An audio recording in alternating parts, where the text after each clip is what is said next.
رسول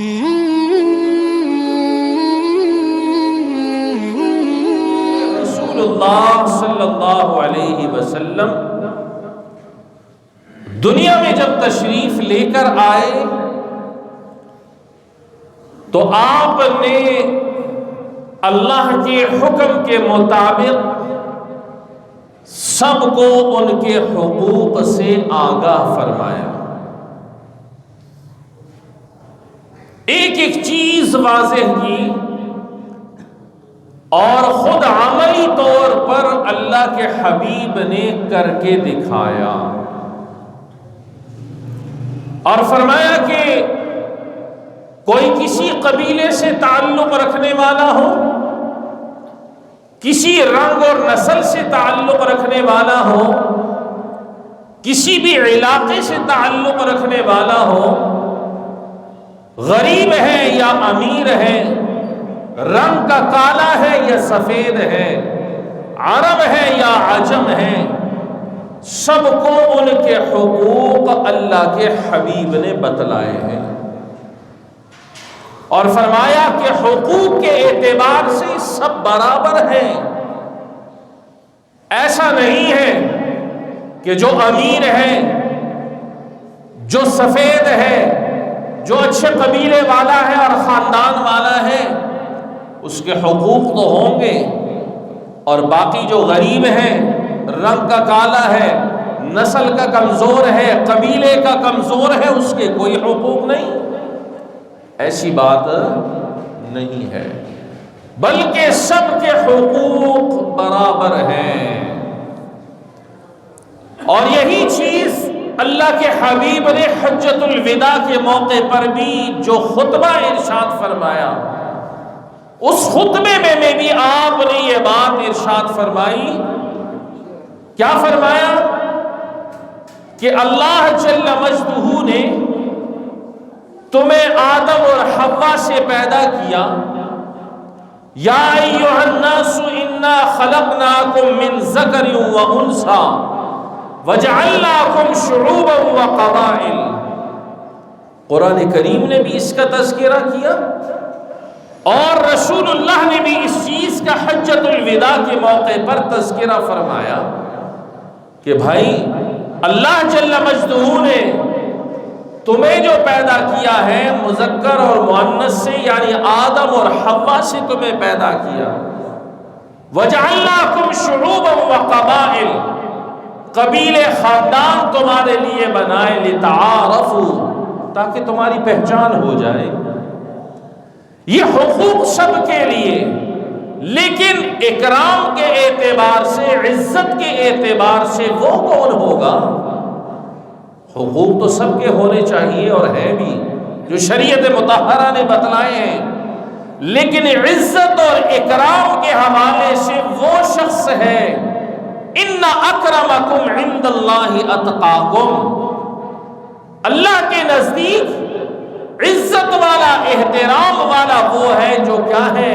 تقوی والا ہے، نیکی کرنے والا ہے، اللہ کو راضی کرنے والا ہے، جس چیز سے اس نے منع کیا ہے اس سے رکنے والا ہے.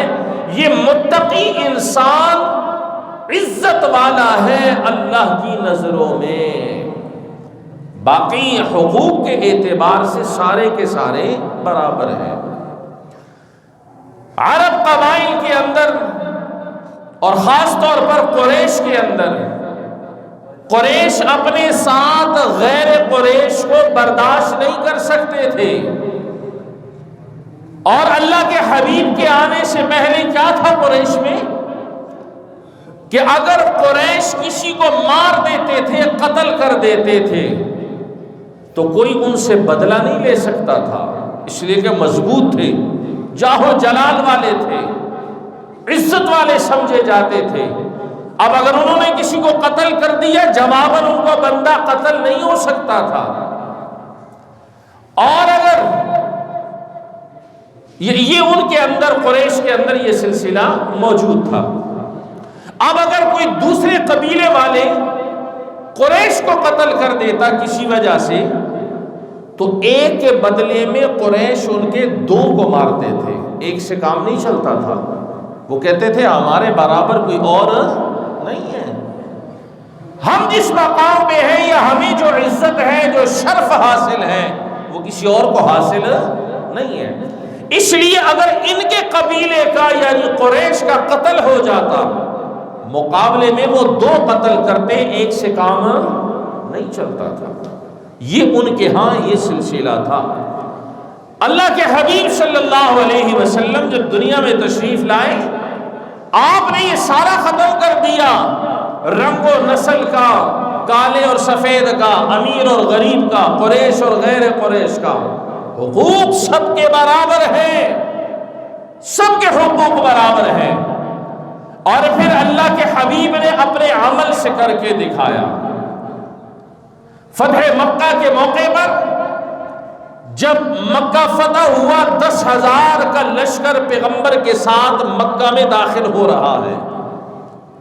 اب داخل ہونے کے بعد پیغمبر نے ان صحابہ کرام کی موجودگی میں حضرت بلال کو اپنے پاس بلایا اور بلال سے فرمانے لگے کہ بلال چلو بیت اللہ کی چھت پہ چڑھ کر آذان دو۔ اب بلال کون ہے؟ حبشہ کا رہنے والا ہے، غریب آدمی ہے، رنگ کا کالا ہے، ان کے مقابلے میں اور بڑے بڑے صحابہ کرام ہیں، ہر حوالے سے، مال کے اعتبار سے، قبیلوں کے اعتبار سے، جاہ و جلال کے اعتبار سے، ہر اعتبار سے صحابہ موجود ہیں۔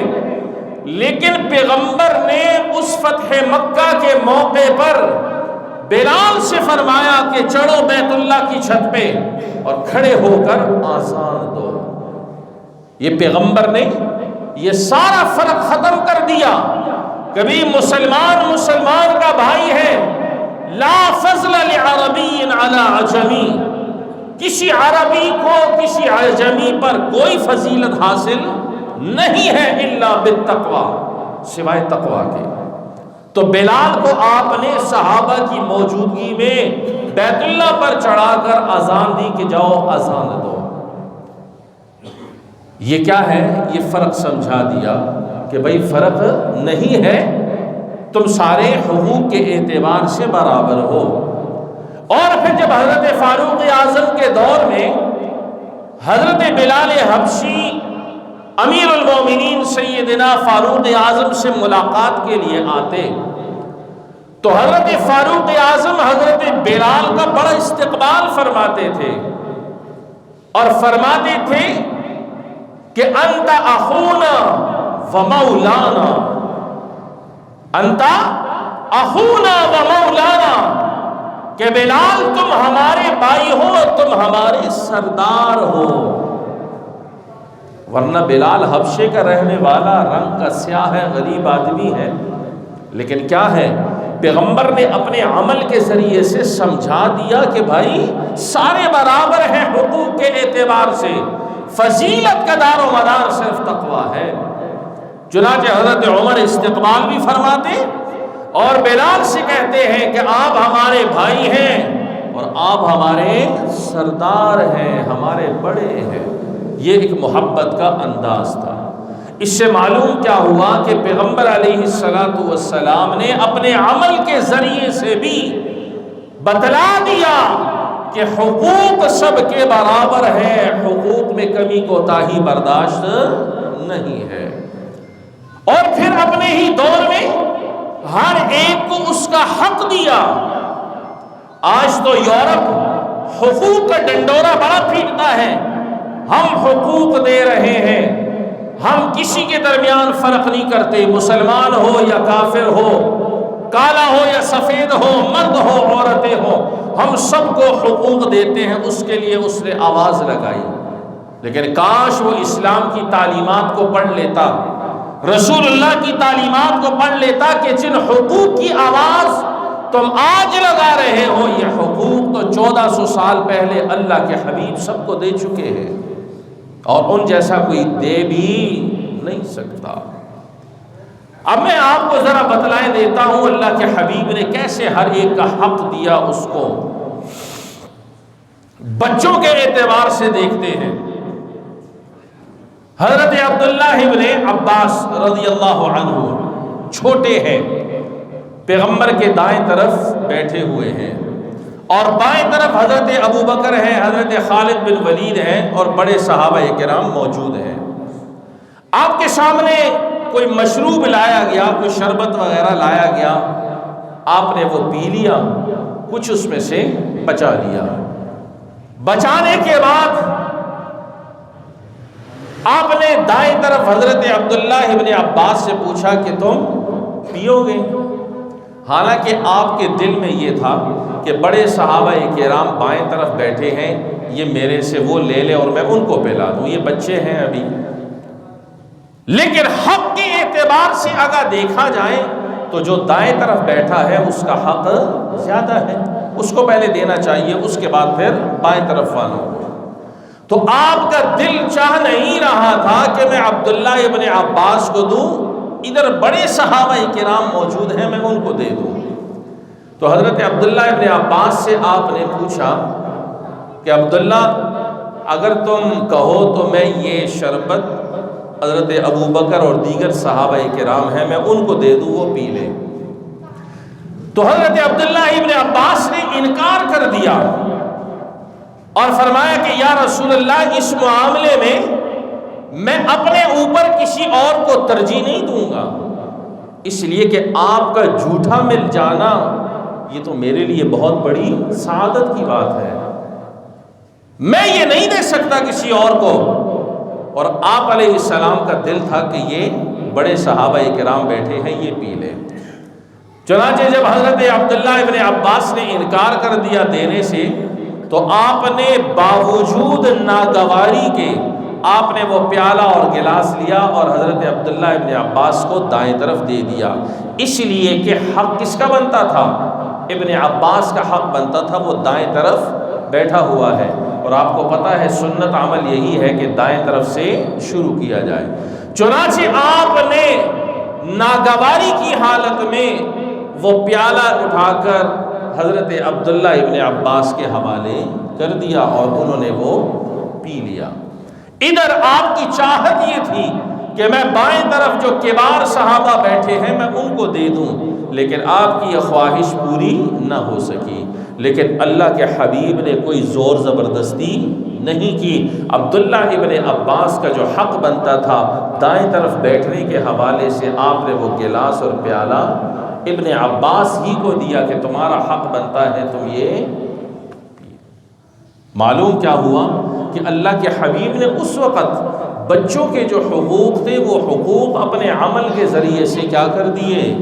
ادا کر دیے، اپنے عمل کے ذریعے سے ادا کر دیے کہ یہ لو پی لو۔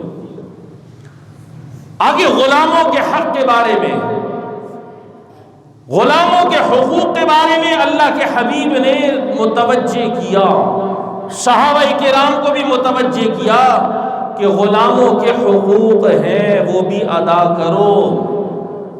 اور اسی بنا پر پھر ایک مرتبہ حضرت ابو مسعود انصاری رضی اللہ عنہ، انہوں نے اپنے ایک غلام کو تھپڑ مار دیا کسی وجہ سے۔ اب وہ جب تھپڑ مارا تو آپ علیہ السلام نے حضرت ابو مسعود انصاری کو دیکھ لیا، اور دیکھنے کے بعد ارشاد فرمایا کہ ابو مسعود، تو جتنا اپنے اس غلام کو مارنے پر قادر ہے، اللہ تجھ پر اس سے زیادہ قدرت رکھتا ہے۔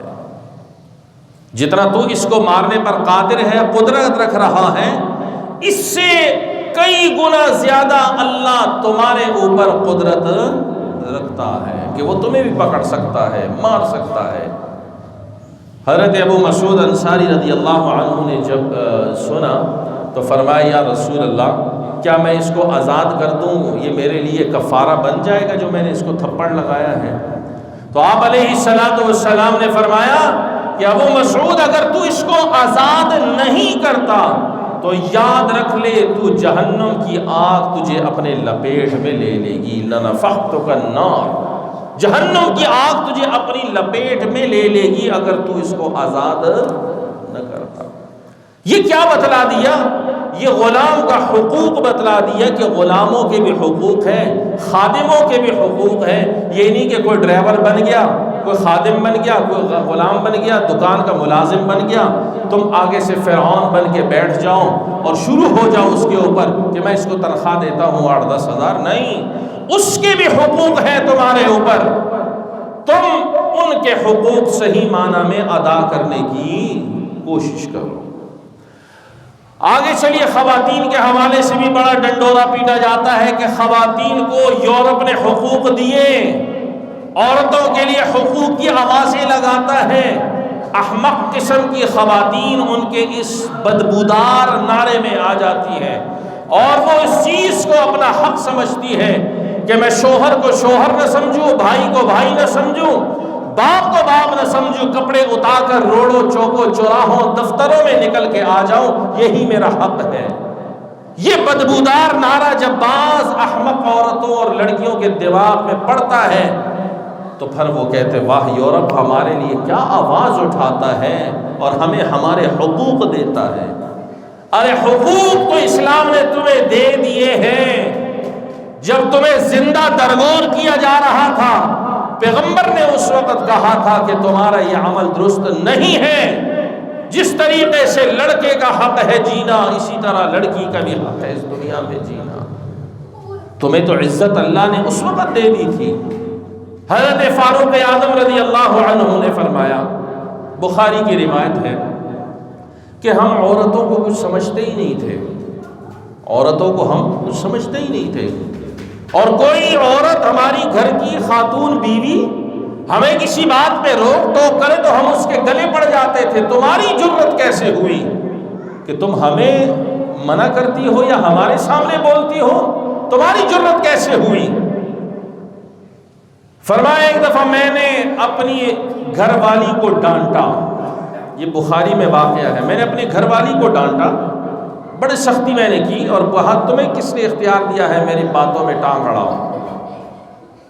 تو میری بیوی نے مجھے اس وقت کہا کہ جاؤ اپنی بیٹی حفصہ کی خبر لو۔ کیا کہا حضرت فاروق اعظم سے بیوی نے کہ مجھے کیا کہہ رہے ہو؟ جاؤ اپنے پہلی بیٹی کی خبر لو حضرت حفصہ کی۔ اور حضرت حفصہ رسول اللہ صلی اللہ علیہ وسلم کی زوجہ مطہرہ ہیں۔ حضرت عمر کی بیٹی حضرت حفصہ پیغمبر کی زوجہ مطہرہ ہیں۔ تو کہا جا کے اپنی بیٹی حضرت حفصہ کی خبر لو جو پیغمبر کی نکاح میں ہیں۔ وہ تو پیغمبر علیہ السلام کے ساتھ کیا کر لیتی ہے؟ روک ٹوک کر لیتی ہے، اپنی بات منوا لیتی ہے اور ان کے ساتھ بحث و مباحثہ اور باتیں کر لیتی ہے جیسے میاں بیوی کرتے ہیں آپس میں۔ جاؤ پہلے اس کی خبر لو۔ حضرت فاروق اعظم نے جب سنا اپنی بیوی کے بات تو فوراً نکلے اور بیٹی حفصہ کے پاس پہنچ گئے اور فرمانے لگے کہ بیٹی حفصہ، مجھے پتہ چلا ہے کہ تم پیغمبر کے ساتھ بڑی گفتگو کرتی ہو، بڑی باتیں کرتی ہو، روک ٹوک کرتی ہو، خبردار اگر تم نے اس طریقے سے آئندہ کیا، اللہ کے نبی ہیں، رسول ہیں، تمہیں کس نے کہا ہے کہ تم ان کے ساتھ بحث و مباحثے کرو، روک ٹوک کرو، بیچ میں بات ٹانگ اڑاؤ؟ اس چیز کی اجازت نہیں ہے تمہیں۔ اگر تمہیں کسی چیز کی ضرورت ہے تو مجھے بتا دو، بحیثیت باپ کے میں تمہیں لا کے دے دیا کروں گا، لیکن پیغمبر کے ساتھ اس طریقے سے پیش نہیں آنا۔ اب نعوذ باللہ حضرت حفصہ کوئی غلط بات تو نہیں کر رہی تھی یا کوئی انہوں نے کوئی گستاخی تو نہیں کرتی تھی پیغمبر کی۔ میاں بیوی کے درمیان تو معاملات چلتے ہی ہیں، میاں بیوی کے درمیان معاملات چلتے ہی ہیں، چاہے نبی ہو چاہے رسول ہو، یہ کوئی بڑی بات، یہ تو گھر کے اندر کے معاملات ہیں، یہ تو سلسلہ رہتا ہے۔ بہرحال حضرت فاروق اعظم نے منع کر دیا کہ تمہیں جو چیز چاہیے مجھ سے لے لینا۔ اب ظاہر ہے ان کی بیٹی ہے، خاموش ہوگی۔ ادھر سے فارغ ہوئے، پیغمبر کی دوسری زوجہ مطہرہ حضرت ام سلمہ رضی اللہ عنہا، ان کے پاس پہنچ گئے حضرت فاروق اعظم۔ یہ رشتے میں ان کی کزن لگتی تھی، ان کے پاس چلے گئے اور ان سے بھی جا کر کہنے لگے کہ ام سلمہ، تم لوگ سنا ہے کہ پیغمبر کے ساتھ روک ٹوک کرتی ہو اور ان کی باتوں میں، ان کے کاموں میں ٹانگ اڑاتی ہو، یہ تم لوگ ایسے کام کیوں کرتی ہو؟ تو حضرت سلمہ نے حضرت فاروق اعظم رضی اللہ عنہ سے فرمایا کہ بات دراصل یہ ہے کہ یہ ہمارے آپس کے گھر کا معاملہ ہے، آپ کو کس نے اختیار دیا ہے کہ ہم میاں بیوی کے درمیان تم آ کر باتیں کرنے لگ جاؤ؟ تمہیں کس نے یہ اختیار دیا ہے؟ میں بیوی ہوں اور میرے شوہر ہیں، اور میاں بیوی کے درمیان باتیں ہوتی رہتی ہیں، یہ کوئی بڑی بات نہیں ہے، یہ ہمارے گھر کے اندر کے معاملات ہیں، آپ کیوں ہماری باتوں کے اندر آ رہے ہیں، ہمارے معاملات میں دخل اندازی کر رہے ہیں؟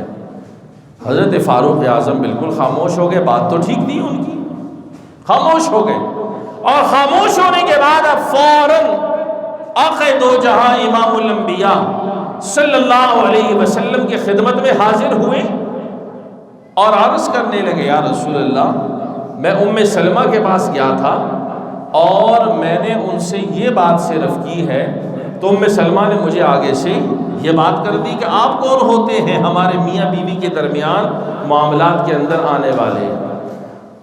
تو حدیث میں آتے ہیں رسول اللہ صلی اللہ علیہ وسلم نے جب یہ بات سنی تو فتبسم، مسکرانے لگ گئے، آپ مسکرانے لگ گئے اور فرمایا، ہویا ام سلمہ، تم سلمہ کی بات کرتے ہو، سلمہ تو سلمہ ہے۔ کیا اشارہ دیا کہ اگر اس نے یہ بات کہی ہے تمہارے منہ پہ تو ٹھیک کہی ہے، کوئی غلط بات نہیں ہے، کہ وہ تو سلمہ ہے، میاں بیوی کے معاملات ہوتے رہتے ہیں، آپس میں سلسلہ چلتا رہتا ہے، تو تمہیں جا کے ان سے پوچھنے کی یہ بات ضرورت نہیں تھی۔ تو آپ نے مسکرا کے اس بات کو ٹال دیا اور سمجھا دیا، حقیقت حال واضح کر دی کہ اگر عورت کے جو حقوق ہیں، اگر وہ بول جاتی ہے حق بات پہ اپنے شوہر کے سامنے، طریقے سے بول جاتی ہے، بات کر لیتی ہے، مشورہ کر لیتی ہے، تو اس میں کوئی حرج نہیں ہے۔ تو حضرت فاروق اعظم نے اس کے بعد فرمایا کہ ہمیں تو آج پتہ چلا کہ شریعت کے اندر عورت بھی اپنی رائے دے سکتی ہے، ورنہ ہم تو ابھی تک یہ سمجھ رہے تھے کہ عورت عورت ہے، اس کو کس نے اختیار دیا ہے کہ ہمارے مردوں کے معاملات میں دخل اندازی کرے؟ ہم تو یہ سمجھ کے بیٹھے ہوئے تھے۔ یہ بات حضرت فاروق اعظم نے ارشاد فرمائی۔ اس سارے واقعے سے پتہ کیا چلا کہ عورت کو حق تو اللہ کے حبیب نے اور شریعت اسلامیہ نے اس وقت سے دے دیے۔ تم کون ہوتے ہو کہ آج تم کہہ رہے ہو ہم عورتوں کو ان کے حقوق دلاتے ہیں، یہ عورت کا حق ہے، یہ عورت کا حق ہے؟ عورت کا حق تو اس وقت ہی دے دیا گیا تھا کہ بھائی لو، یہ عورت کا حق ہے۔ وقت مختصر ہے، آخری ایک اور بات عرض کیے دیتا ہوں۔ حضرت بریرہ رضی اللہ عنہا باندی ہیں، اس کو میں مختصر کروں، باندی ہے حضرت عائشہ کی، ان کا نکاح حضرت مغیث سے ہوا ہے۔ حضرت عائشہ نے اس باندی کو آزاد کر دیا کہ چلو پہلے تم باندی تھی اب آزاد ہو گئی۔ آزاد ہونے کے بعد باندی کو اختیار ہوتا ہے، چاہے وہ پہلے شوہر کے ساتھ رہے، چاہے کیا کر لے، جدائی اختیار کر لے، شریعت نے اس کو اجازت دی ہے۔ اب جیسے ہی بریرہ آزاد ہوتی ہیں تو مغیث جو ان کے شوہر تھے ان سے کہتے ہیں کہ میں اب تمہارے ساتھ نہیں رہتی، مجھے شریعت نے اختیار دے دیا، میں آزاد ہو گئی، میں تمہارے ساتھ اب نہیں رہتی۔ اب حضرت مغیث کو بریرہ سے محبت بڑی تھی، بہت محبت تھی۔ روایتوں میں آتا ہے کہ جب بریرہ نے انکار کر دیا تو مدینہ کی گلیوں میں مغیث ایسے دیوانوں کی طرح پھرتے تھے، ہائے کوئی ہے جو بریرہ کو راضی کر لے میرے لیے، کوئی ہے کہ جو بریرہ کو میرے لیے راضی کر دے، مجھے اس سے بڑا پیار ہے۔ لیکن بس بریرہ کا دل سخت ہو گیا تھا، نہیں رہتی میں اس کے ساتھ۔ پیغمبر علیہ السلام کو جب پتہ چلا تو بریرہ کو بلایا کہ بریرہ، مغیث بڑا پریشان ہے، بڑی محبت کرتا ہے تم سے، تو رہ جاؤ اس کے ساتھ، تم زندگی گزارو۔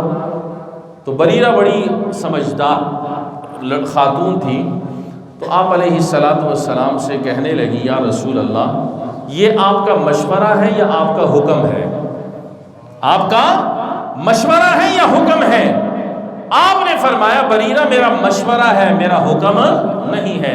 فرمایا یا رسول اللہ، اگر آپ کا مشورہ ہے تو پھر تو میں نہیں مانتی، اور اگر آپ کا حکم ہے تو آپ کے حکم کو میں ٹال نہیں سکتی، آپ کا حکم ہے تو ٹال نہیں سکتی، اور اگر مشورہ ہے تو میں اس مشورے کو ماننے کے لیے تیار نہیں ہوں۔ تو آپ علیہ السلام نے اس کو اختیار دے دیا، مرضی تمہاری ہے، میں ایک مشورہ دے سکتا ہوں کہ تم بریرہ تم مغیث کے ساتھ زندگی گزار لو۔ اب آپ علیہ السلام حکم دے دیتے، نہیں تم نے کرنا ہی کرنا ہے، رہنا ہی رہنا ہے، تو پھر جو اس کو شریعت نے حق دیا تھا وہ حق تو اس کو نہ ملا نا، وہ حق تو پھر اس کو نہ ملا۔ اگر پیغمبر اس کو مجبور کر دیتے، پیغمبر نے اس کو مجبور نہیں کیا، فرمایا مشورہ ہے، عمل کرتی ہو تو ٹھیک ہے، نہیں عمل کرتی تو کیا ہے، تمہاری اپنی مرضی ہے۔ چنانچہ حضرت بریرہ نے اس بات کو نہیں لیا اور اس نے مغیث سے جدائی اختیار کر لی۔ معلوم کیا ہوا اس واقعے سے بھی کہ اللہ نے اور اللہ کے حبیب نے اور دین اسلام نے جو حقوق خواتین کو دیے ہیں وہ اس وقت ہی دے دیے تھے۔ آج اگر کوئی ڈنڈورا پیٹتا ہے حقوق کا تو وہ احمقانہ بات کرتا ہے، اس کی سوچ کم ہے کہ وہ خواتین کو حقوق دے رہا ہے۔ اگر آج کا یورپ یہ غلیظ سوچ رکھنے والا اگر حقوق کا یہ ڈنڈورا پیٹتا ہے تو کیا فلسطین کے اندر عورتیں نہیں ہیں؟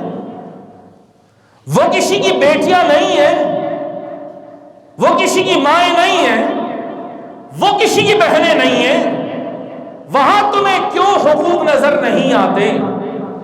تمہیں اپنے ایک کتے کی فکر ہوتی ہے کہ ہمارا کتا نہ مر جائے، اس کتے کی اتنی کیئر کرتے ہیں، ہسپتالوں میں دوڑا کے لے جاتے ہیں، دوائیاں دیتے ہیں، ہمارا کتا بیمار ہو جائے، اس کے لیے وہ دوڑ لگاتے ہیں ہسپتالوں کے، پتہ نہیں کیا کیا اس کے ساتھ کرتے ہیں۔ ایک کتے کا حق تو تمہارے پاس اتنا ہے، ایک جانور کا حق تمہارے پاس اتنا ہے، اور ادھر سے تمہارا نعرہ بھی یہ ہے کہ ہم عورتوں کے حقوق کے علم بردار ہیں، ہم نے حقوق کا جھنڈا اور بلند کیا ہے۔ تو تمہیں یہاں حقوق نظر کیوں نہیں آتے؟ ہسپتالوں کو تم نے نہیں چھوڑا، خیموں کو تم نے نہیں چھوڑا، بچوں کو تم نے نہیں چھوڑا، خواتین کو تم نے نہیں چھوڑا، بوڑھوں کو تم نے نہیں چھوڑا۔ معصوم بچے ہیں، یقین جانیے دیکھتے ہیں انسان کا دل پھٹنے لگ جاتا ہے۔ ایک بزرگ کو میں نے دیکھا گزشتہ کل ویڈیو میں، 7-8 اس کے پوتے پوتیاں وہ اس بمباری کے اندر شہید ہوئے، اور وہ رو رہا ہے اور چلا رہا ہے اور کہہ رہا ہے کہ بچوں اپنے خدا سے جب ملاقات کرو گے تو مسلمانوں کے بارے میں کہہ دینا کہ ان مسلمانوں نے ہماری کوئی مدد نہیں کی، کوئی ہماری مدد کے لیے نہیں آیا۔ مسلمانوں، یورپ کے گن گانے والوں، یورپ کے ٹکڑوں پر پڑنے والوں، کب تک پلتے رہو گے؟ تمہارے سامنے وہ کیوں نہیں ہے؟ تمہیں کیوں نظر وہ نہیں آتے؟ یہ حقوق کے نعرے لگانے والے، ان کے پروپیگنڈوں میں اور دھوکوں میں مت آئیے گا کہ یورپ تمہارا خیر خواہ ہے، کبھی بھی نہیں ہو سکتا۔ یہود اور عیسائیت کو اللہ نے کہا ہے کہ یہ تمہارے وفادار نہیں ہو سکتے۔ جب قرآن نے کہہ دیا پھر باقی کوئی اور بات نہیں بچی۔ اس لیے دوستو ان کے اس بدبودار نعرے کی طرف توجہ نہیں دینی۔ ہم نے خواتین کے حقوق دیے، خواتین کو حقوق پیغمبر نے، شریعت نے اس وقت دے دیے تھے جب تمہیں کچھ حقوق کا پتہ ہی نہیں تھا۔ تو یہ ظلم اور تشدد ملک کے اندر ہو رہا ہے اس فلسطین کے، لیکن کوئی پوچھنے والا نہیں ہے۔ آج وہ راکٹ ان پر داغے جا رہے ہیں، پتہ نہیں آپ کے علم میں ہے یا نہیں، وہ راکٹ ان پر داغے جا رہے ہیں جس کے اندر سے اتنے خنجر نما لوہے نکلتے ہیں اور تیز دھاری دار، وہ جیسے ہی راکٹ پڑتا ہے اس سے وہ چھری نما یا خنجر نما اتنے تیز دھاری دار بلیڈ باہر نکلتے ہیں اور وہ لوگوں کے اندر گھس کر جسموں کو کاٹ کے رکھ دیتے ہیں۔ ایسے ایسے کیمیائی ہتھیار، اور وہ کون کر رہا ہے؟ یہ امریکہ باپ ان کو دے رہا ہے، تعاون کر رہا ہے۔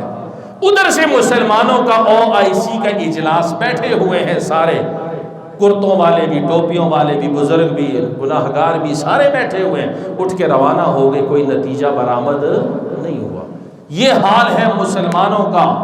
گزشتہ جمعے کو میں عرض کر چکا تھا یا اس سے پیوستہ جمعے کو کہ حدیث میں اللہ کے پیغمبر نے فرمایا مسلمانوں کی تعداد بہت زیادہ ہوگی لیکن ان کی کوئی حیثیت نہیں ہوگی۔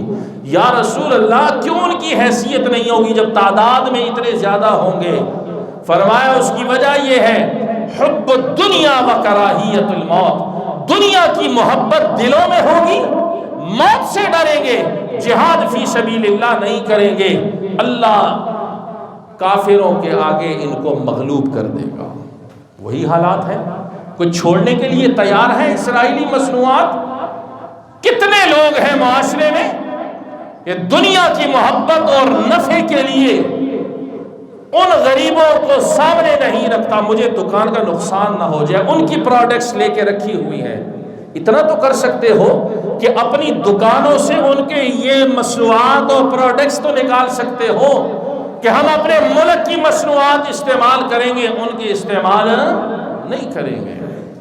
الحمدللہ کچھ نہ کچھ ایمانی غیرت رکھنے والے لوگوں نے قدم اٹھایا ہے، اس سلسلے میں اٹھایا ہے ایمانی غیرت والوں نے۔ یہ مسئلہ فتوے کا نہیں ہے کہ تمہیں بعض لوگ عجیب عجیب الٹی سیدھی حرکتیں کرتے ہیں، یہ فیس بکوں پہ کمنٹس کے اندر میں دیکھتا رہتا ہوں، علماء فتوے کیوں نہیں جاری کرتے؟ حیا نہیں آتی تمہیں؟ یہ موقع فتووں کا ہے۔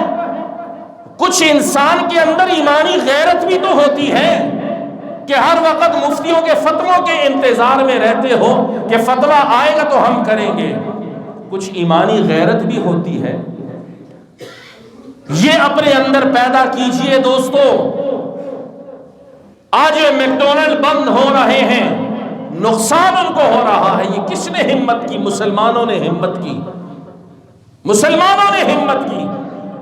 کچھ لوگوں کے ذہن میں یہ بات آتی ہے کہ یہ پروڈکٹس ہم استعمال نہیں کریں گے یا ہم برانچز لیے ہوئے ہیں وہ بند ہو جائیں گی تو یہ تو ہمیں ہی نقصان ہے، یہ تو ہمیں ہی نقصان ہے۔ یاد رکھیے یہ جو برانچیں لیے ہوئے میکڈونلڈ، KFC وغیرہ وغیرہ، یہ ان کو ماہانہ یا سالہ کچھ پرسنٹیج دیتے ہیں ان کمپنیوں کو، 5%، 10% وہ ان کو دیتے ہیں۔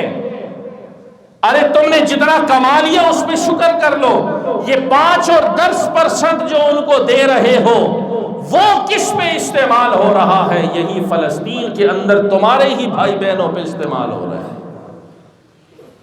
انہی پہ استعمال ہو رہا ہے۔ آج اگر میرے باپ کے خلاف کوئی سازش کرے، میرے بیٹے کے خلاف کوئی سازش کرے، میرے گھر والوں کے خلاف بیٹھ کر کوئی سازش کرے اور میں دل سے کہوں کہ میں اس کو ذرہ برابر تعاون کرنے کے لیے، نفع دینے کے لیے تیار ہو سکتا ہوں؟ کبھی بھی نہیں ہو سکتا۔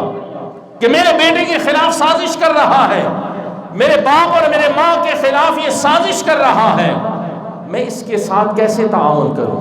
کسی کی غیرت ہے؟ کوئی ایمانی غیرت ہے جس کے اندر وہ کبھی بھی ان کے ساتھ تعاون نہیں کرے گا؟